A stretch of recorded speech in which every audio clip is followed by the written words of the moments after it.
Atom fertility Sri Rama Navami సందర్భంగా ultrasound IUI AMH పై 50%, IVF పై 25% తగ్గింపు. ఈ ఆఫర్లు కొత్త పేషెంట్స్ కి మాత్రమే.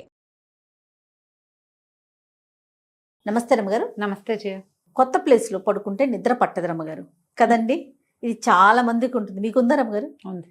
అస్సలు నిద్ర పట్టదండి. ప్లేస్ మారిన, కొత్త ప్లేస్ వదిలేయండి, ఇంట్లో ప్లేస్ మారిన నిద్ర పట్టదు రమ్మగారు. అందరికీ అంత ఉంటుంది. బ్యాడ్ హ్యాబిట్ అను. అవునా? చాలా మందికి ఉంటుంది. అది Okay. సహజమైంది. అదేం అసహజమైంది, అదేమిటో బ్యాడ్ హ్యాబిట్ ఉండకూడదు. ఆ బ్యాడ్ థింగ్ ఏం కాదు ఎవరికైనా. కొంతమంది ఎంత అదృష్టవంతులండి. ఎక్కడికి వెళ్ళినా డిస్కా నిద్రపోతారు. ఇట్లా పడుకుంటే నిద్రలోకి వెళ్ళిపోతారు. వాళ్ళకి పాపం. నిద్రాదేవత అలా కరుణిస్తుంది వాళ్ళని. ఆత్ములు అనుకుంటా నేనే. అదే కదా రమ్మగారు. ఎట్లా ఏం చేయాలంటారు? ఏం చేస్తాను జయ, ఏం ప్రిపేర్ అవ్వాలి, మనల్ని మనం ప్రిపేర్ చేసుకోవాలి. నేను కారులో ఎక్కిన కాసేపటికి ఏసీకి నిద్ర వస్తుంది జయ. అవును, నాకు అవును, ఏసీ నిద్రపోతారు. కాసేపు ఏసీ తగిలింది, కొంచెం చిన్న నిద్ర, ఎక్కువ గంటల తరబడి పడుకోను. అవును, అవును. ఓ 20 నిమిషాలు నిద్రపోతే చాలు, సరిపోతుంది. ఆ తర్వాత ఇంకా Fresh నిద్ర గా ఉంటుంది. ఫ్రెష్ గా ఉంటుంది. కానీ నాకు ఏసీకి నిద్ర వస్తుంది. Okay. తర్వాత మెలకు వచ్చిందా ఇంకా పడుకోను, ఆ, ఆ. ఇక నిద్ర ఇంకా రాదు. నిద్ర రాదు. కానీ అంత ఉంటుంది అట్లా. ఇప్పుడు నేను కూడా మా గదిలో నుంచి పిల్లల గదిలోకి వెళ్ళి పడుకుంటే ఎప్పుడైనా చాలా సేపటి దాకా నిద్ర పట్టదు నాకు. ఎవరికైనా మంచము, ఆ పడుకున్న నిద్ర తాలూకు సుఖం, ఆ అలవాటు, ఆ దిండు, ఆ తలగడ, పిల్లోస్ తోటి కూడా ఒక ప్రాబ్లం, మ్యాట్రెస్ తో ప్రాబ్లం. మారినా సరే అటు ఇటు ఎడం వైపుకి తిరిగి పడుకోవడం, ఒకవైపుకే తిరిగి పడుకునే అలవాటు ఉంటే పక్క కుదరదు. పక్క కుదరకపోవటం చాలా సహజం. కాకపోతే విపరీతంగా అలసిపోయామనుకో జయ, అప్పుడు నిద్ర సుఖం ఎరగదంటారు కదా. నేల మీదైనా నిద్రపోతాం. తిండి రుచి ఎరగదు, ఆకలి రుచి ఎరగదు, నిద్ర సుఖం ఎరగదు, వస్తుంది. కానీ అలా కాకుండా మామూలు రోజువారీది అయితే ప్లేస్ మారితే నిద్ర రాదు. ఆ ప్లేస్ 2-3 రోజులకి అలవాటు అవుతుంది. చంటి పిల్లలు కూడా కొత్త ఇళ్ళకి వెళ్తే నిద్రపోరు చూడు. అవును. ప్లేస్ నెల రోజులు అమ్మమ్మ గారి ఇంట్లో ఉండి నెలలంగానే నాయనమ్మ గారి ఇంటికి వెళ్తే అంతే. 1 రోజు 2 రోజులు సతాయించేస్తారు. ఏరియా ఇది మారిపోయి 2 రోజులు ఉంటుంది. నెలలోపు పిల్లలు కూడా గుర్తుపట్టేస్తారండి. గుర్తుపట్టేస్తారు. అవును అవును. ఏంటంటే ఈ శరీరానికి ఆ రకమైన అలవాటు అయిపోవటం వల్ల అలా ఉంటుంది. అది సహజమే, అదేం పెద్ద చేయకూడదు, ఉండకూడని వ్యవహారంగా అనుకోవద్దు. కాకపోతే ఏంటంటే మనకి నిద్ర అవసరం. రేపు పొద్దున్న ఫ్రెష్ గా, ఇప్పుడు ఊర్లో వెళ్తామా, ఏదైనా ఊరు వెళ్తే అప్పుడు అలా అనిపించదు. ఎందుకంటే మనం ఆ ఊళ్ళలో ట్రిప్పుల్లో తెగ నడిచేస్తాం. అవును అవును, అలసిపోతాం బాగా. ట్రిప్స్ లో అలిసి నిద్ర వస్తుంది. ట్రిప్ ప్లేస్ కూడా కొత్త ప్లేసే కదా. కానీ మనం చుట్టాలిళ్ళకి వెళ్ళినప్పుడు అప్పుడు దీన్ని ఫేస్ చేస్తూ ఉంటాం. నిద్ర పట్టలేదు అలా, బాడీ అలసట మీద ఉంటుందంటారా? శరీరం అలసిపోతే నిద్ర వస్తుంది. కాస్త ఒక 5 నిమిషాలు గిజాటుతోటి నిద్ర వస్తుంది. ప్రధానమైనది ఏంటంటే దీనికి ఎక్కడైనా మనకు నిద్ర అసలు పట్టకపోయినా, మన ఇంట్లోనే రూములు మారి నిద్ర పట్టకపోవటం, ఏదైనా గాభరాగా ఉండి, లేదా కొత్త వాళ్ళ ఇంటికి, అక్క ఇంటికో అన్న ఇంటికో వెళ్ళినప్పుడు నిద్ర పట్టకపోవటానికి శ్వాస మీద ధ్యాస పెట్టుకుంటే నిద్ర వస్తుంది జయ. ఎట్లా అంటారు అంటే? కళ్ళు మూసుకుని మనం లోపలికి వెళ్తున్న గాలి, బయటికి వస్తున్న గాలిని అబ్జర్వ్ చేయాలి. ఆనాపానసతి అంటారు, దాని పేరే అది. శ్వాస మీద ధ్యాస. మనం గనక అది ఊపిరి లయబద్ధంగా వెళ్తూ ఉంటుంది. మనకి మామూలుగా తెలియదు కదా, అదే పీల్చేసుకుంటే అదే వదిలేసుకుంటూ ఉంటుంది. మనం అసలు ఊపిరి పీల్చుతామన్న సంగతి కూడా గమనం లేకుండా ఉంటాం మనం. అవును, నిజంగా చాలా మందికి తెలియదు, చాలా మందికి అసలు మనుషులకే తెలియదు, అంత పట్టించుకోము. నువ్వు ఎప్పుడైతే దీని మీదకి దృష్టి వెళ్తుందో అప్పుడు గాలి ఎలా లోపలికి వెళ్తుందో, ఎలా వస్తోందో కనుక నువ్వు దృష్టి పెట్టావంటే, ఈ కొత్త చోటు నాకు నిద్ర పట్టదు అని ఉంది చూసావా, సబ్ కాన్షియస్ లో అది మర్చిపోతాం. ఓకే. ఈ కొత్త ప్లేస్ ఇది ఏ బ్రెయిన్కి ఉంటుంది? సబ్ కాన్షియస్కి ఉంటుంది. దానికి తెలుసు అదే ఇది కొత్త ప్లేసు, నీకు నిద్ర పట్టదు అని నీకు గుర్తు చేస్తూ ఉంటుంది. అవును. ఇప్పుడు ఎప్పుడైతే మన దృష్టి శ్వాస మీదకి వెళ్ళిపోతుందో ఆటోమేటిక్గా సబ్ కాన్షియస్ ఆఫ్ అయిపోతుంది. మన కాన్షియస్ అంతా దేని మీదకి వెళ్ళింది? బ్రీత్ మీద పెట్టాం కదా, బ్రీత్ మీదకి వెళ్ళిపోయింది కదా. బ్రీదింగ్ మీదకి వెళ్ళేసరికి ఆటోమేటిక్గా నిద్ర వస్తుంది. మీకు నిద్ర పట్టనప్పుడు ప్రతిసారి ఈ ట్రిక్ వాడచ్చు మీరు. డెఫినెట్గా అండి. మీరు లెక్క పెట్టండి, లోపలికి తీసుకుంటున్నాం, బయటకు వదిలిపెడుతున్నాం. ఇప్పుడు మనం వాలంటరీగా మామూలుగా ఇన్వాలంటరీగా తీసుకుంటాం శ్వాస. వాలంటరీగా ఆలోచిస్తూ గాలి లోపలికి వెళ్తుంది, బయటకు వస్తుంది. ఒక 9-11 లెక్క పెట్టేసరికి నిద్ర వచ్చేస్తుంది. మంచి పాయింట్ అండి ఇది, చాలా మంచి పాయింట్.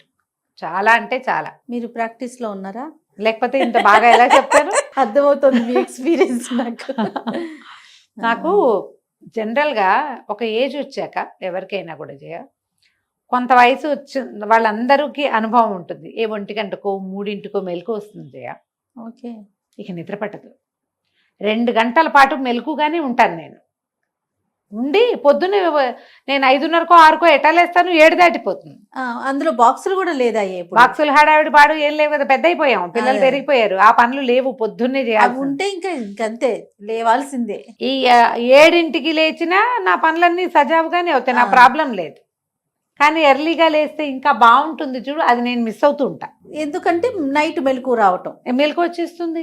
మీరు ఒక ఏజ్ వచ్చి అంటున్నారు కదా, ఆ. ఏజ్ రాకపోయినా అదే పరిస్థితి రమ్మగారు. అలాంటి ఒక్కొక్క రోజు మెలకు ఎందుకు వచ్చేస్తుందో తెలీదు. ఆల్ ఆఫ్ సడన్ మెలకు వస్తుంది. 2 hours 3 hours 4 hours కూడా నిద్ర పట్టదండి. అటు ఇటు తిరిగి ఏంటేంటో ఇంకా తర్వాత ఎప్పుడు నేను నా సమస్య మాత్రం ఏజ్ వల్లే చేయాలి. నా Okay. సమస్య ఖచ్చితంగా వీళ్ళ హార్ట్ ఫ్లెషెస్ రావటం, ఉన్నట్టుండి చెమటలు పోసేస్తాయి, వచ్చేస్తుంటుంది అట్లా, ఒళ్ళంతా ముచ్చెమటలు పోసేస్తున్నట్టు. ఏముండదు, 5 నిమిషాల తర్వాత అవి తగ్గిపోతాయి, ఇక నిద్ర పట్టదు. ఓకే. ఒక 1-2 times బాత్రూమ్కి వెళ్ళాల్సి వస్తుంది. మెలకు ఉంటే ఎక్కువ సార్లు వెళ్ళాలి. వెళ్ళామా అప్పుడు కూడా నిద్ర పట్టదు. మళ్ళీ కాళ్ళు కడుక్కోవటము, లైట్ వేయటము, మెలకు వస్తుంది, ఇక అవును. నిద్ర పట్టదు. అవును. అలాంటప్పుడు ఇది గనక చేస్తే నీకు నిద్ర పట్టినా పట్టకపోయినా ఒంటికి అలసట పోతుంది. నిద్ర వల్ల రావాల్సిన సౌఖ్యం ఏదైతే శరీరానికి అవసరమో అది ఏర్పడుతుంది. ఓకే. ఓకే. అది వస్తుంది. ఓకే. పొద్దున మామూలు నీ రెగ్యులర్ టైంకే లేస్తావు, నువ్వు ఫ్రెష్గా కూడా లేవగలుగుతావు.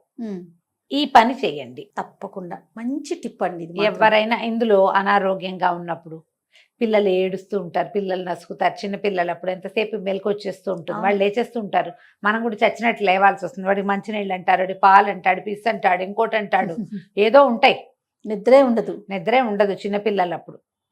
అలాంటప్పుడు కూడా మీకు ఈ ట్రిక్ యూజ్ అవుతుంది. పిల్లల్ని పక్కన పెట్టుకుని వాడిని జోకొడుతూ మీరు మీ శ్వాస మీద పెట్టండి దృష్టి, తప్పకుండా భలే పనిచేస్తుంది జయ. మీరు అన్నట్లుగా అది అంటే అది అది అణిగిపోయి దీని మీదకి వెళ్తాం. వెళ్తాం కదా. ఇది మీకు యాంగ్జైటీ ఉన్నప్పుడు, టెన్షన్ ప్రెషర్ ఉన్నప్పుడు కూడా పనిచేస్తుంది. నేను ఆపదామపడతారని చెప్పుకుంటాను నెంబర్ ఆఫ్ టైమ్స్, చాలా సార్లు లెక్క పెడతా. 27 అయ్యేసరికి నిద్రపోతా. ఇదొక ట్రిక్. అదైనా చేయొచ్చు, ఇదైనా చేయొచ్చు. మీకు ఏది ప్రార్థన ఇష్టమైతే అది చేసుకోండి, అది పెట్టుకోండి. తప్పకుండా. కొత్త ప్లేసుల్లో మనం ప్రార్థనతోటి నిద్రపోతే తొందరగా నిద్ర పడుతుంది. హెవీ ఫుడ్స్, కొత్త ఫుడ్, కొత్త రకపు ఫుడ్, వాటి వల్ల కూడా మనకు నిద్ర పట్టదు. అవును. రాత్రిపూట హెవీ ఫుడ్ని తగ్గించుకోండి, అవాయిడ్ చేసుకోండి, అవి మానేయాలి. ఈ కొత్త చోటకి వెళ్ళినప్పుడు ఏవైనా అవి ఇవి తాగేస్తూ ఉంటారు, రకరకాలు కూల్ డ్రింకులు, ఆ డ్రింకులు, అవన్నీ కూడా మిమ్మల్ని ఇరిటేట్ చేస్తాయి. ఓకే. నిద్ర పట్టకపోవడానికి ఈ ఫ్యాక్టర్స్ కూడా కారణం అవ్వచ్చు. వాటిని ప్లాన్ చేసుకోండి. తప్పకుండా. మన నిద్ర పాడవుతుంది, దానివల్ల రేపొద్దున మన పనులు పాడవుతాయి అన్న ప్లాన్ కనుక ఉంటే మీరు అతి ఫుడ్, ఎక్కువగా ఆయిల్, ఒకవేళ ఆయిలీ ఫుడ్డే తీసుకుంటే హాట్ మిల్క్, హాట్ వాటర్ తాగి పడుకోండి. మిల్క్ వద్దు, అవును, హాట్ వాటరే తాగండి. అప్పుడు కొంచెం సర్దుకుంటుంది, నిద్ర పడుతుంది ఆటోమేటిక్. మీరు అన్నట్లుగా ఇంకోటి, కొత్త ప్లేస్ కి వెళ్తున్నాం, నిద్ర పట్టదు అనుకుంటే ఇంకా అసలు పట్టదు, అసలు పట్టదు, ఇంకా అసలు పట్టదు. కాబట్టి అసలు అది ఇవ్వద్దు ఫీడింగ్ బ్రెయిన్ కి.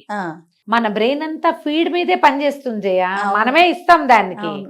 భయము, ఆందోళన అవన్నీ మనమే ఇస్తూ ఉంటాం, దాన్ని ఇవ్వకూడదు. అది లోపల ఉన్నదాన్ని నువ్వు తగ్గించడానికి ఏ దేవుడి పేరో, ఏ గాలి తీసుకోవటమో, ఎవరితోటైనా మాట్లాడటమో, ఆలోకే అని మనం చెప్పుకోవటమో, ఏం పర్వాలేదు అని చెప్పుకుంటే మెల్లిగా నిద్రలోకి జారుకుంటాము. జారుకుంటాము. రైట్. నమస్తే. నమస్తే జయ.